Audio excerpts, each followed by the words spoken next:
Folks, we're back. Take two. This is Steve Sanson, Michael McDonald, Veterans of Politics. We have Deb Peck, who's a candidate for Las Vegas mayor. But before we get to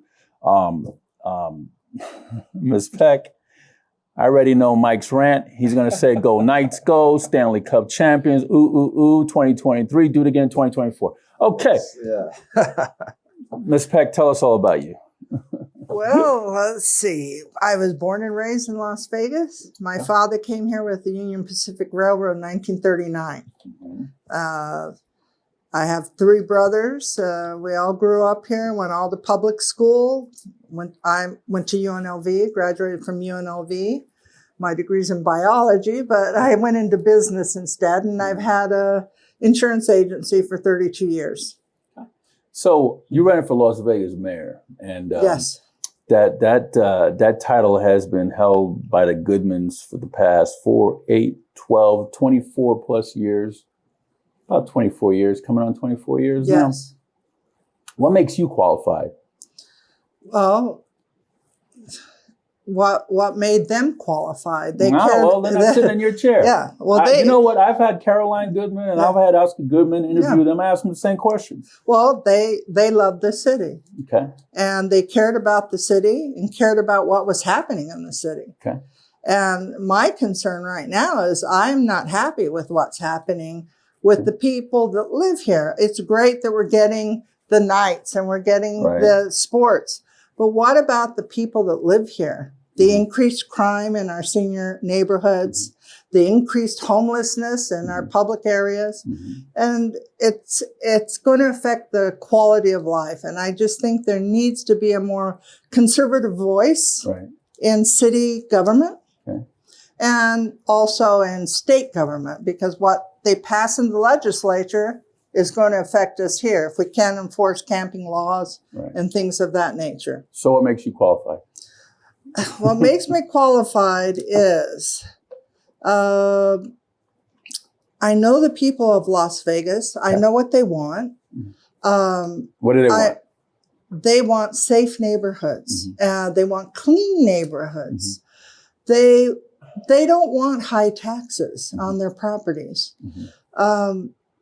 They moved here because they left those things. They left the higher crime areas and the higher taxes. And now we're seeing the same thing trickle in here, and it's sort of scary. So I want to work with the city council in a conservative way. I want them to be more fiscally responsible and not have frivolous lawsuits.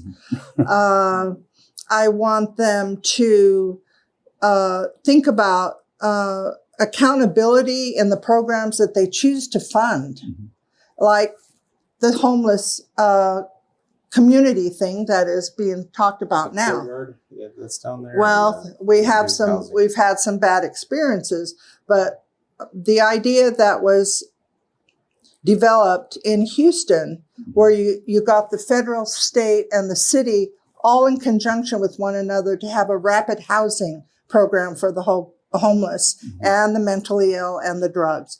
And it worked. It decreased their homeless population by 63%. So if we could do that here, that affects our crime, that affects the safety in the neighborhoods, that affects the drugs in the neighborhood. It affects so much. You know, and a lot of people say, oh, my main concern is public safety. But if you don't address the homeless issue, that's where there's a chain of damage. And I've worked with people in business for 32 years in this town. So that's what makes you qualified. Yeah. I'm still trying to wrap my head around what was making you qualified. Yes. You tell me everything that's going wrong and what needs to be fixed, but you didn't tell me about your qualifications. Well, you can't go to mayor school. But sure you can. They do have a mayor school. They do have where they send all the mayors. They do have that. But I'm saying you don't go to college to be a mayor. And I didn't major in political science, but I am used to talking with people. And let me tell you why I asked that question. Yes. Because you have several opponents out there. Yes. You got two. One was a regent. This is a nonpartisan seat.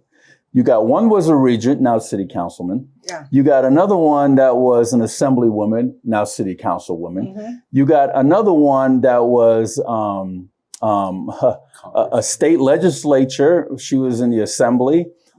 became Congresswoman. She was a regent. She was president of Torrey University. So those are the qualifications I was kind of trying to get from you. Oscar was never a mayor. He never served in politics. No, but Oscar was a high-profile mob boss on every TV channel. I haven't seen you nowhere. Oh, I'm so sorry. He was a high-profile mayor, a high-profile lawyer on every TV channel, representing big mobsters. And he was used to negotiating with people. Who had endless pockets of money to give him. Yes. Well, unfortunately, I don't have a lot of friends with endless pockets to give me, but I do have a lot of good ideas. Okay. And I do have a heart and a love for this city. Okay. And I think that makes a difference. True. Now, Carolyn Goodman ran a school. In fact, my kids went to that school. I got to ask you a question. Yes. Are you saying none of your opponents have the love and commitment for this city? Because I'm just trying to put you in a separate category from them. Well, me and Kara are the two non-previous politicians. Okay, all the rest are seasoned politicians. So I think that it's time for just get a normal person with a business experience, a normal person with a mortgage and a car payment, and who's heard all the complaints of people through the changes of our city in the last 32 years. Like, I'm afraid to go downtown. It's scary. Why do you say that? Well, because there's pickpockets now, there's crime, there's a lot of things happening down there that weren't there before. Do you know what the Busker Project is?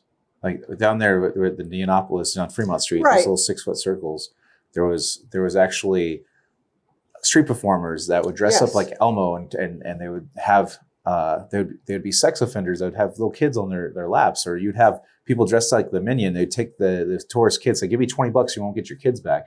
So the city had to step in and they started busting them, operating without a business license, and then they created these 6-foot circles that they have to rotate every 2 hours to, and some people like the entertainment, some people don't, but yeah, it looks kind of, it depends on who's asking, I guess. Well, I'm just saying, from the people, the old timers who used to like to go down there for dinner or for some gambling, and they don't feel as safe. That's what they're telling me. Well, Deb, you said something about accountability too. Are you aware of the city's policy on the budgetary requirements? So if they don't hit that budget for that fiscal year, then they lose it. So they have to actually go on a spending spree pretty much every year to make sure that they hit those budgetary requirements. Otherwise, they'll lose that funding.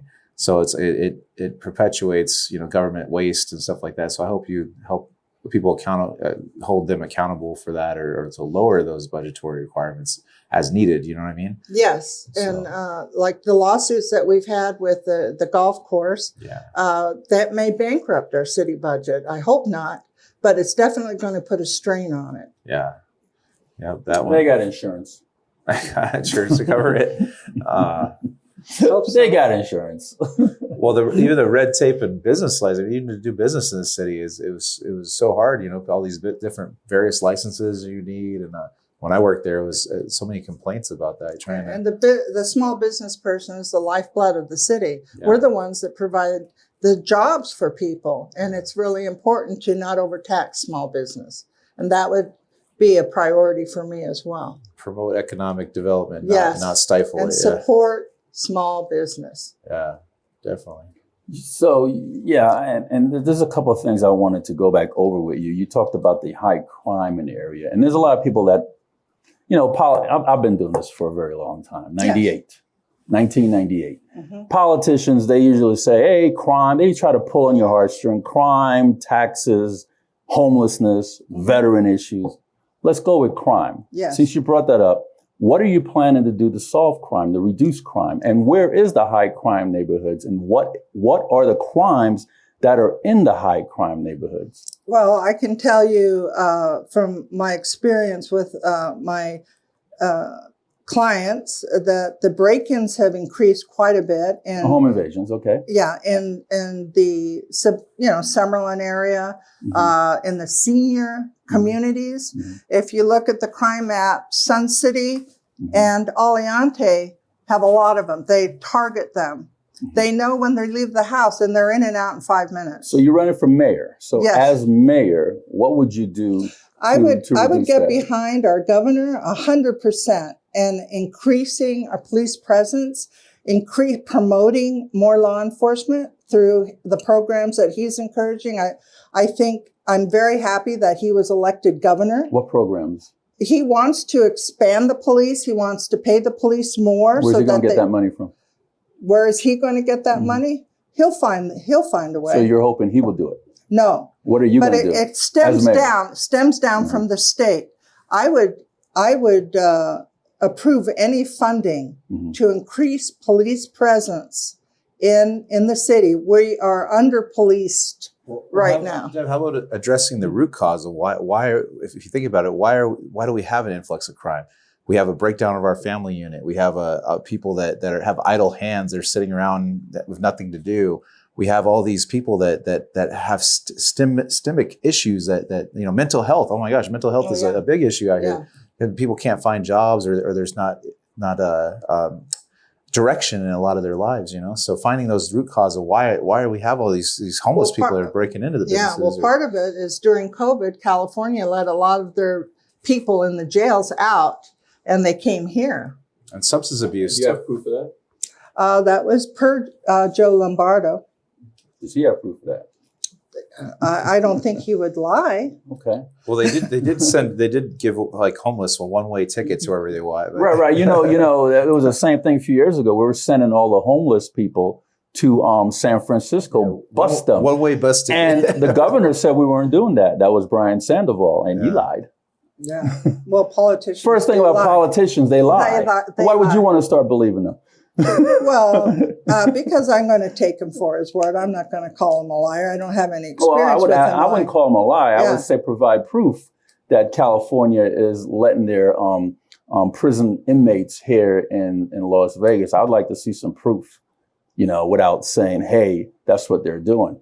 Because when this whole bus thing with sending all these homeless people to San Francisco, Brian Sandoval denied it at first. Oh, they ship them between the cities. I mean, same thing with we don't have the community involvement. Like we have some community events that come on here or there, but the rec centers and everything. I don't know if you toured the ones out here, but it's we have a network of that. But we actually go and bring the communities together. That's and police themselves. More police presence isn't going to do anything. People will find. I mean, in my opinion, you don't want a cop on every corner. Do you? I don't know. And it's the same old talk about police. Yeah, They've been using that for years. The actual thing is what Mike just says is mental illness. Mental illness would stop the crime. Mental illness would stop the homeless issue. Mental illness is the culprit here. The substance abuse, nobody's talking about fixing mental illness. Every year I hear candidates sit right where you are, talk about policing. So let me ask you this, how is that working out? It's not, because crime's still going up. And everybody's still saying police, homelessness. But nothing is really done about it. It's all lip service. And that's like a talking point. Mental illness is the issue. Yeah, Southern Nevada has notoriously been poor with mental illness facilities my whole life. And I don't know why that is, but we obviously need to address that and build. I would love to have the best center in the West built here. They talk about that medical center downtown. Why don't we have the best mental health facility for? Why don't we, Mayor? Yeah. Right? That's what you're going to be. How would you do that? I would love that. Have you ever toured Raw Nelson or Monte Vista or like Monte Vista? My stepdad is a clinical psychiatrist and he worked in the juvenile justice system, and they have a Raw Nelson that they usually would give people psych evals or holds, and they bring them there and they put them in the facility there. They have a little program. But to build out the programs that actually address traumas, like people have these traumas from childhood or growing up or not having a mother or father, fatherless generation that we have.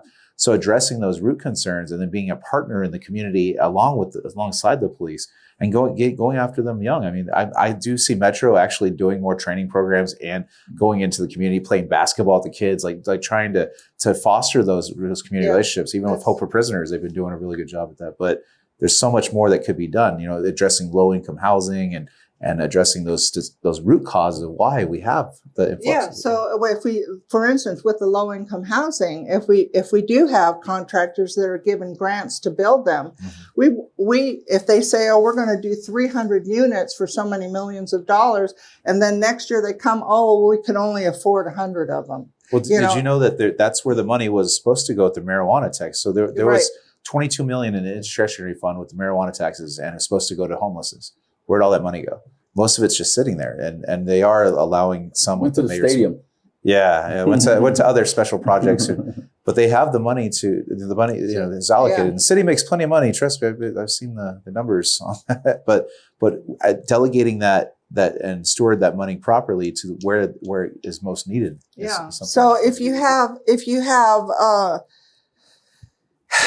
different ideals, if you have people that don't want to fund money there and you're outvoted, then you just have to keep trying to change their mind and talk to them and reason with them. Have you been to a city council meeting? Yes. When was the last time? Oh, well, I watch them on TV all the time, but to be there physically, not for a few years. Do you know when they are? Huh? Is it every week or every other week? The city councils are every week. Every other week. It's every other week. Yeah. It's on Wednesdays usually. Well, it's but they do stream it on PBS or something. Yeah, but the live broadcast is every other week. Oh, I watch. But they do have a planning commission. So yeah, they might have a planning and a business agenda item. So there's something every week. It's every other week is a city council. The main city. Have you ever spoke in public comment or testified on an agenda item or anything like that before the city council? No. Mm-mm. Why not? You want to be mayor? You should have been all involved. When I was running for city council for ward number 6, I was at the city council meetings all the time. I was testifying on this or that ordinance, that agenda. I was doing public comment. That's how people get to know you, because Deb, to be honest with you, there's only 2 candidates I've seen that's active running for mayor right now, and you're just not one of them. So what are you going to do about that? And they've been at this since last year, both of them. Right. Well, I may be a late starter, but I'm trying to go to as many meet and greets and fundraisers that I can, and I take it you're a Republican, right? I am a Republican. I'm proud to be a Republican. You're proud. How proud is that? I'm very proud of that. I like conservative values. I like small government, and I don't want to fund things that are going to mean more government in our life. Do you participate in party politics? Here, do you participate with the Republican Central Committee, with the Active Republican Woman, with the Battle-Born Republican Woman, I with the Republican Nevada Men's Club? Republican Club. Where do they hold their meetings at? The Ahern Hotel. When was the last time were you there? 3 months ago. Okay. They have them every month, the first Tuesday of every month. Have you with guest speakers? Yeah. Have you been one of the guest speakers? Not yet. I'm hoping to be. Have you showed up at the Republican Central Committee meeting? No. So you're not familiar that there is a election going on for the new chairman in July. Yes, and you had to attend 2 meetings in order to vote. Have you done that? And I could not. I had a work conflict. I could not attend the last meeting. Yeah. So, but I understand that. Seriously, how you plan to win this thing? I mean, you're not into the party meetings. Who knows you out there, Deb, to be honest with you? And the reason why I say that, because I know how hard and grueling this could be. And I've done it 5 times, ran for office 5 times. but I'm involved. I've been involved in this community politics since 1988, going all the way back to Erin Kenny when I tried to get her off the county commission. So I'm used to being around hostile politicians and lying politicians and crooked politicians. I mean, we go after the family court bench and try to get rid of all those judges over there that's corrupt. That's him. Well, I want to know what I want to know I wish I could have been how more come you're not involved attending these party politics stuff? I do attend. Like the Republican Central, I'm Sergeant at Arms of the Republican Central Committee, and I don't remember ever seeing you there. Well, and I've been Sergeant at Arms for many, many years. At the Republican Central Committee, when they used to meet out at off of Blue Diamond. What's the place off of Blue Diamond? Silverton. That was like years ago. Yeah.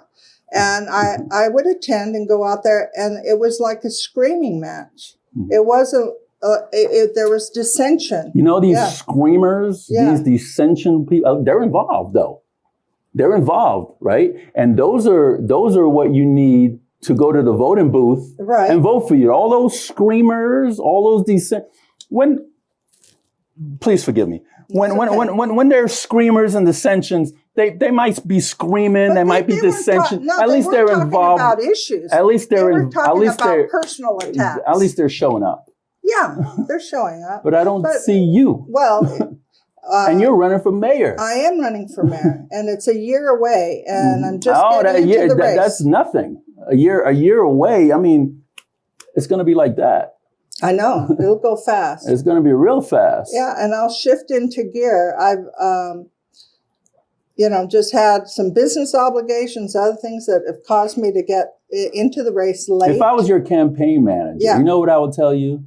Either you commit to this 120% or you don't commit to it at all because you're wasting your time. That's what I would tell people. I mean, that's what I've told people in the past. And it sounds harsh. No, but that's what that's reality. That's what it is. Because I've seen so many people come into these races, late bloomers, and wonder why they lost.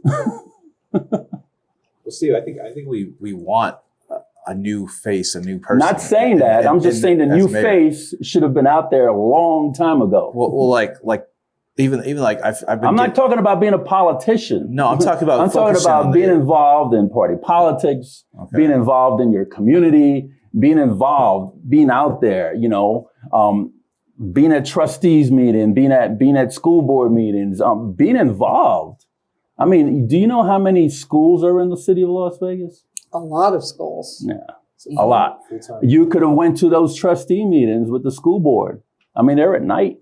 You could have been to those meetings and make your point there. I mean, I just don't see you, Deb Peck. well, we might have different circles, but I'm here. Well, if you're a Republican, we should have kind of the similar circles. I don't even see you there. I don't know why, but I go to a lot of different meetings, different get-togethers. You talk about more policing, and I remember years ago when Gillespie was in office, he tried to get more policing with the More Cops bill, and we end up killing that. Kill it at the legislature, kill it at the county commission. That was where they put the signs up and said, "We cannot, if you don't pass this, we cannot guarantee your safety." That's in North Las Vegas. The North Las Vegas Union did that. They put up a big billboard. We cannot guarantee your safety. I wish something would have happened to me because they're saying that, if they can't guarantee my safety now, they should be able to guarantee my safety before, right? So what I'm saying, Deb Peck, is, and I like that name. It kind of rhymes, Deb Peck. You should do something with that. But what I'm saying is that Gillespie asked for the More Cops bill for more cops because he was care about policing. That didn't go anywhere. It didn't get off the charts until Lombardo took office because we wanted to get rid of Gillespie. So how are you going to pay for more policing? Because especially conservatives, they don't want their taxes to be raised. So how are you planning to pay for more policing as mayor, besides signing off on everything the governor pushes your way? Well, we'll have to carefully choose with the budget where the money that we want to support, the programs that we want to support, and refuse the programs that. What programs? Being a little bit more specific. Well, let's say like, for instance, I saw them pass or approve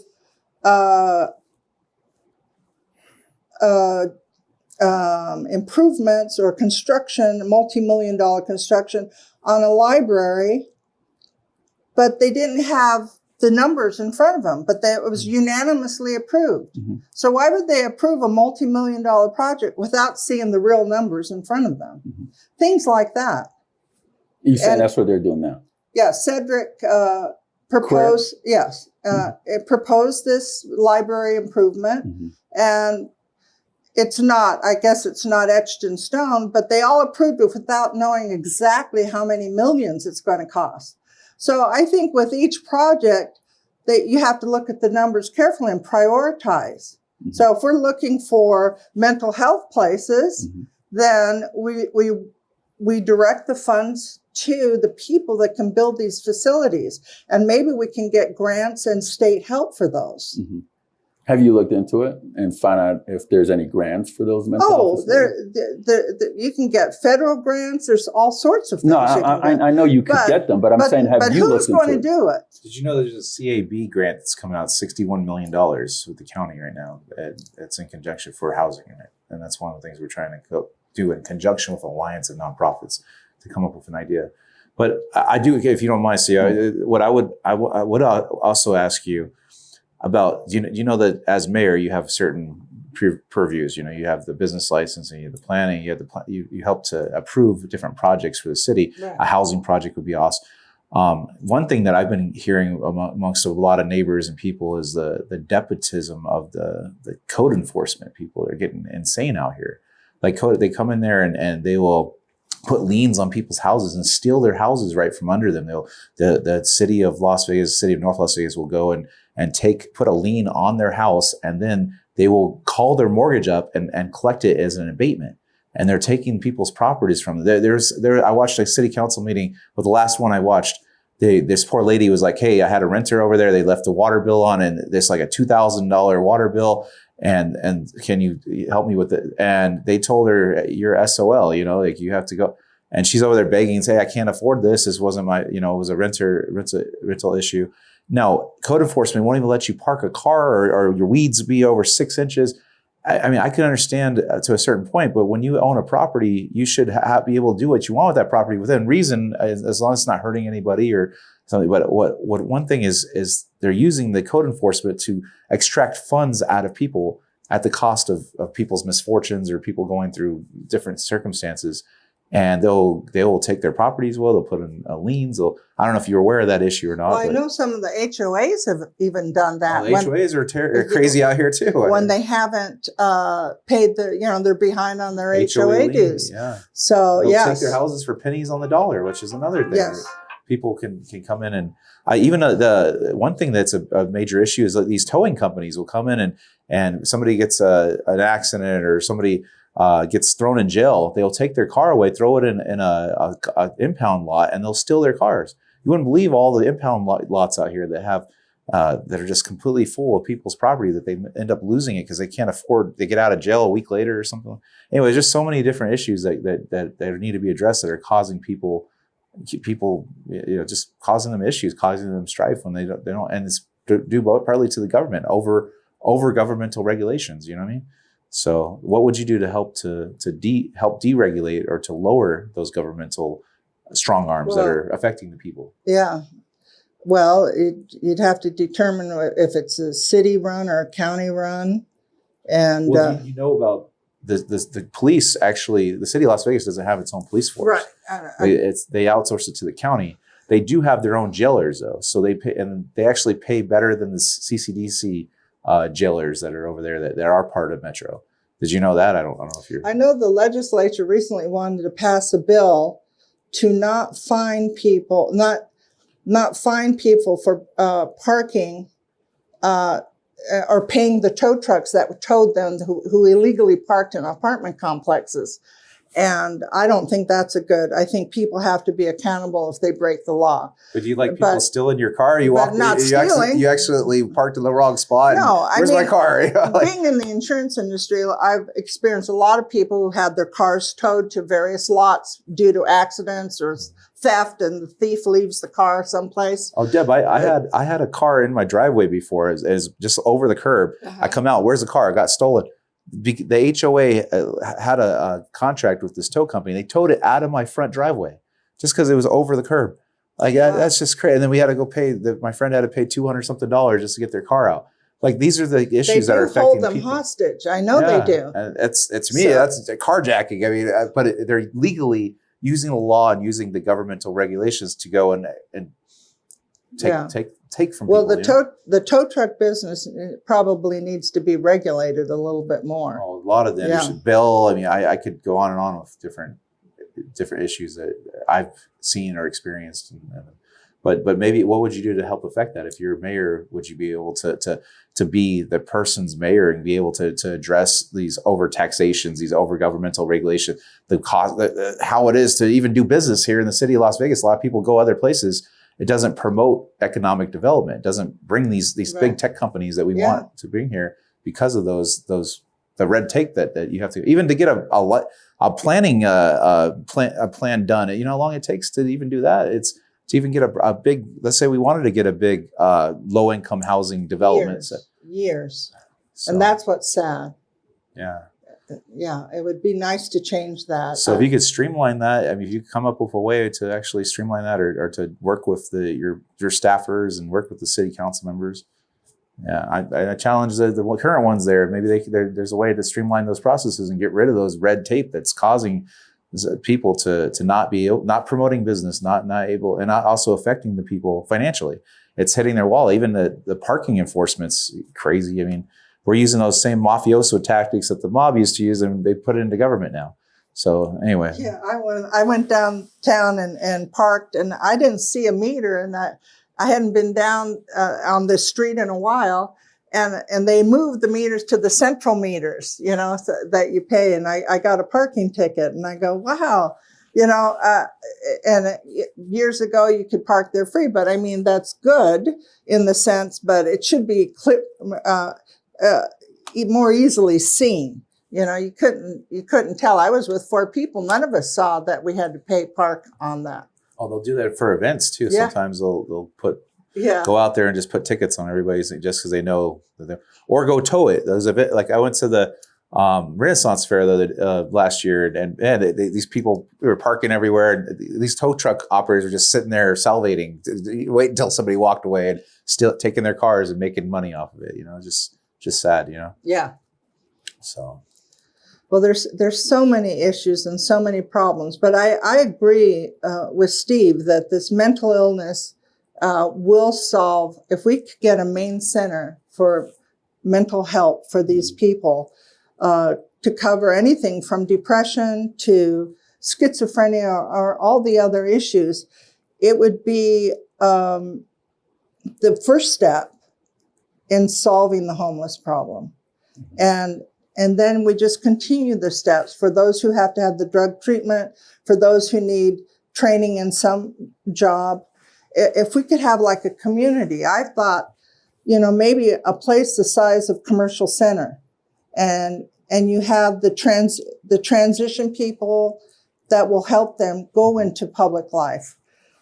It's a dream, and it would take a long time, but we'd need the land, we'd need the developers, we'd need the people that would specialize in those fields. But I think that would be a great project for our city, and I would love our city to be leaders in that and say, wow, look at Las Vegas.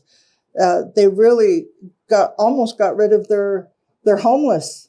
And this is what they did. And I would love us to be a leader like that. I mean, the 3 issues I heard you speak of when we first started the interview was the homeless, the policing, and the taxes. Have you ever addressed any of those issues with the current city council or the past city council or any city council for that matter? No. Why not?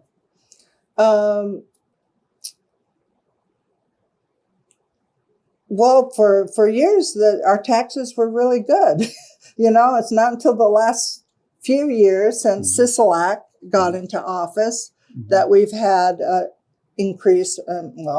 Sandoval increased it too, but the largest tax increase in Nevada's history was on the Republican governor with a Republican assembly and a Republican state senate. I know, but they call Go figure. Yeah, it doesn't make sense. But right now we have very little power in the legislature, and we need to get independence and more conservative thinking in there. So at least if we can have a 50-50 House, that we have a fair chance of arguing and explaining our viewpoints instead of us just getting, nope, we got a majority and we're not going to listen to your idea. The reason why I brought up if you ever addressed any of the council with your concern is that I can remember vividly, clearly that there was one concern I had that was the city of Las Vegas bail. And they didn't have any covering for people that are going there to post bail to get their loved ones out. It was, you look up and it was outside and the window was right here, but you're outside. You didn't go in a building. You're still on the outside, but they have a window. But there was no covering. So if it rained or if the sun was beating down and you're waiting and you're like 5 deep and people trying to pay to get their loved ones out, you're gonna be at the mercy of Mother Nature. So I went to Bob Bears, who was the councilman at the time, and I said, hey, you need to put a covering over the bail. And he goes, tell me about it. And I had pictures. So I went there armed. I had pictures of the whole thing. And I'm showing him, and I'm like, this is it. This is how it looks. I thought he was going to ask me, where's the money coming from? Because that's his catchphrase. Who's going to pay for it? Yeah. He went and got it done. So sometimes if you address these issues head on with your representative, they'll do. I mean, that's what they're there for. They're there to listen to the public. They are a public servant, and a lot of people don't know what that means anymore. But that's what they are, a public servant. They're supposed to do the people's bidding. So I figured if you went and addressed these issues with your council or your mayor, I've been in the mayor's office, God, I don't know how many times. And I've addressed different concerns. So that's why I was curious to find out if you ever brought any of these concerns up to our city council or mayor. Well, I feel the current city council has sort of allowed these problems to sort of fester and grow. Mm-hmm. And that they're not going to listen to me. You're prejudging. I'm sort of prejudging. I'm going by what they've done in the last 24 years. Okay. Well, you've never knocked on any of those doors and sat and negotiate. You said you're a negotiator for being insurance. You've never sat down and spoke to them one-on-one in their office at City Hall, have you? No. Well, I've never had a particular issue that was warm and concerning. No, that was worth going down. High taxes. Yeah, that's worth going down. High taxes is policing is worth going down. Yes, that's homeless issues is worth going down. Yes, I mean, that's what you're running on. Yes. I mean, if it's worth running on, why wasn't it worth going down there? Well, let's see. I'm confused. No. Unconfuse me. Besides, Victoria would listen. She listens to my comments. We agree on certain things. Mm-hmm. But I don't think Cedric would agree with me. And, because you're a different party? Probably, but I'm not sure. I love some of the things he's done in his community.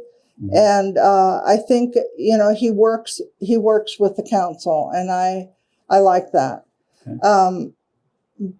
Now, before this time, I was a single mom for raising my kids by myself, and also single mom running for mayor. Right. I mean, running for United States Senate. Single mom. Right. What are you going to tell me? No, okay. I love her. I think she's great. But she knows more than anyone else that it's a second job. You have your career, and then you come home, you have your second job, and it's 24/7. And Now they're on their own. I have one on each coast, and I can devote 200% to this. Okay. So that's why you're running, because you have more time. I have more time. Yes. Got it. Mm-hmm. And what are you planning to do differently that's hasn't been done before? Why should people go vote for you? Our last Republican mayor was Orrin Gregson, and that was 40 years ago.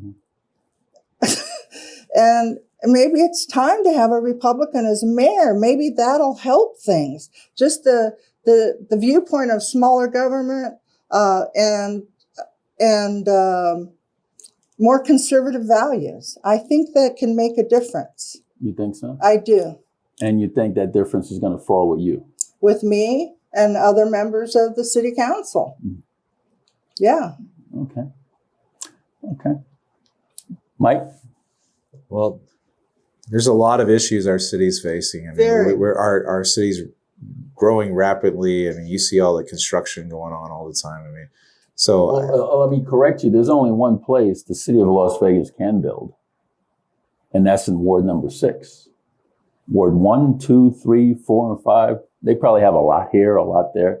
You can't really do any real development in any of those wards. Only in Ward 6. You're talking about in the Northwest. In Northwest, Centennial Hills on. That's the only place the city could grow, is in Ward 6, unfortunately. Because everything else is already built up. They are tearing down certain things. That's what I'm talking about. Tearing down, building a lot here, a lot there, but you don't have a vast majority of land like in Ward number 6. What about Cashman Field? What about it? Well, that's city property, right? And that would be a great location. I think they just sold that off to somebody. For what? Yeah. For a mental health facility and a transition facility. Yeah. You know, the Leeds Discovery Children's Museum that's right over there too. I think the city is using it as a parking lot right now. I used to go there as a kid. You know, I was like, man, this would be a good place. There's also some land off of McKinley where they actually host a monthly homeless resource event, and some guy forgot what the pastor's name is, but he comes down and he comes there and provides resources to the whole community there. That's a big lot. I was like, man, we could do a place to house single men, single women, couples, do a community garden, go and partner with some of the tech companies building robots or batteries or something, and give people meaningful work, and then address the mental health concerns, do a rehab that addresses the Vegas Stronger is actually doing some good stuff with the substance abuse and the homelessness.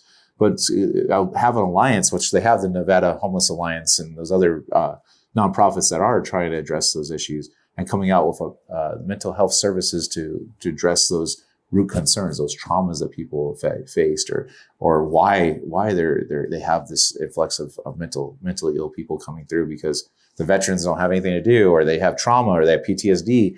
Yeah, because we have 219,000 vets in Nevada, and you see them on the streets with their wheelchairs.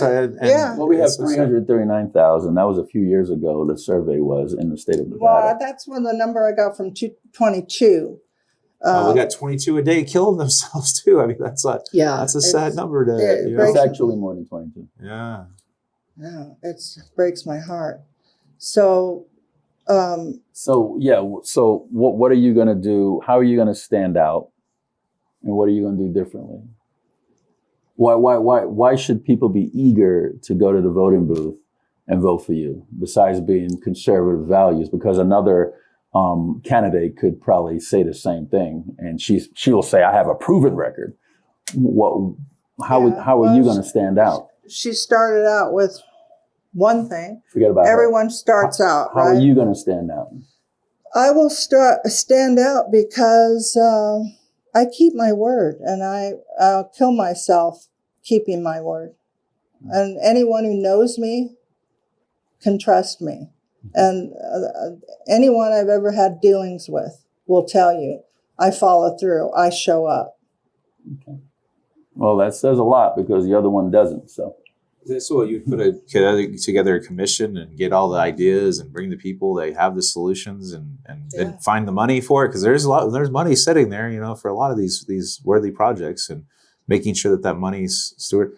I mean, if you could put together an alliance of people or county, then that's what's that old saying, Steve? In the abundance of people, wise counsel, or something like that, or what's that saying? I don't know. Yeah, But this is about Deb, yeah. not about Mike McDonald. So, Deb Peck, is there anything that that you want to address that we haven't covered? God, there's so many issues, but I want people to know that I care about the issues that they care about, and I will try to prioritize the ones that are most in front of us right now, like our homeless situation. Mm-hmm. And it's not finding a place for them to sleep. It's finding out why they're homeless. Mm-hmm. So are they homeless because they're mentally ill? Are they homeless because they're drug addicts? Are they homeless because they just don't want to work and want to live off of someone else's dollar? So I feel that Las Vegas is on the precipice. If we have some of the other candidates as mayor influencing the city council, I think the homeless situation will get worse. I think they will promote programs that will, like the ones that are giving drug paraphernalia to in the machine in New York City, or giving people injection needles. And I don't think that's the way to solve the problem. Okay. But I think their philosophy may turn that way. Mike, you have anything else for Ms. Peck? No, Deb, I appreciate you coming on and explaining. Thank you so much for having me here. Hopefully, we give the your voters an idea of who you are and what you stand for. What you're trying to and they can look up my website, debpeckformayor.com. Mark's gonna zoom in on you, and you have the final word and whatever you want to say. Get people to the booth, get people to your website, and stuff of that nature. Hey, Mike. Please look up debpeckformayor.com. I discussed the issues of my chief concern there, and you can volunteer with me, and you can also donate, and I would appreciate all your ideas. Well, thank you, Ms. Peck. I Thank really you. appreciate you coming on. And thank you for having me. And usually people don't know how to handle me when they sit in that seat. They're a little bit squirmish, nervous, and what have you, and you seem like you've done a good job. Oh, thanks. Steve, you're roasting her a little bit. That's okay. That's okay. And this is nothing. I appreciate come next year, it's going to be a lot worse. But these are the questions that people want to know about. Yeah. So. Thank you, Mike. Yep, thank you. Thank you, Mike. It's so nice meeting you today. Folks, that's Deb Peck, candidate for the City of Las Vegas mayor in 2024. Take a look at her website and see if she's a candidate you would like to support. This is Steve Sanson and Michael McDonald with Veterans in Politics. Until next time.